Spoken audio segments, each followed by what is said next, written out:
কথাটা বলছিলাম চারজন নেতার বক্তব্য, এই দেখুন, চলুন আমরা আগে শুনে আসি, পরে কথা কি বলবো। বলে নেতা?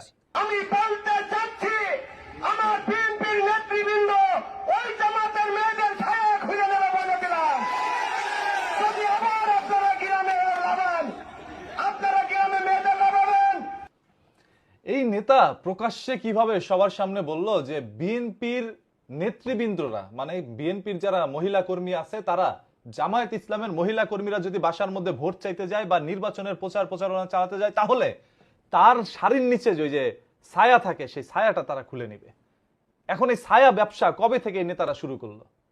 আরে ভাই, এখন আওয়ামী লীগের আমল নাই, যেটা সত্য সেটা বলবেন। আওয়ামী লীগ আমলে সত্য বলছি। ছড়ি আসনের বিএনপির মনোনীত প্রার্থী তিনি বারবার বললেন, বাজান তোমরা এই ভিডিওটা ছাইরো না, তারপরও ছাইরা দিছে। দেখেন ভিডিওতে কি বলে। আর এই ইমাম মুয়াজ্জিন বা মাদ্রাসা শিক্ষক যারা আছেন আপনারা, আপনাদের তো আয় নেই, অল্প আয়, ক্ষুদ্র আয়। আপনারা তো আবার ঘুষও খাইতে পারেন না।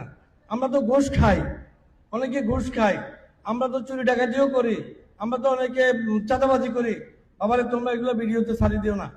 তাহলে আমরা অনেকে তো অফিসের ফাইল থাকে আটকে রাখি, কিন্তু হুজুরদের, ইমামদের, মাওলানাদের, মাশায়েখদের, মুয়াজ্জিনদের তো এই সুযোগটা নাই। তিনি কিন্তু এখানে বিষয়টা স্পষ্ট করে বলে দিলেন যে বাজান তোমরা এই ভিডিওটা আবার ছাইরো না, কারণ এখানে তিনি অনেক কিছু বোঝানোর প্রেক্ষিতে এই কথাগুলো বলেছেন। বললেন যে হুজুররা তো আর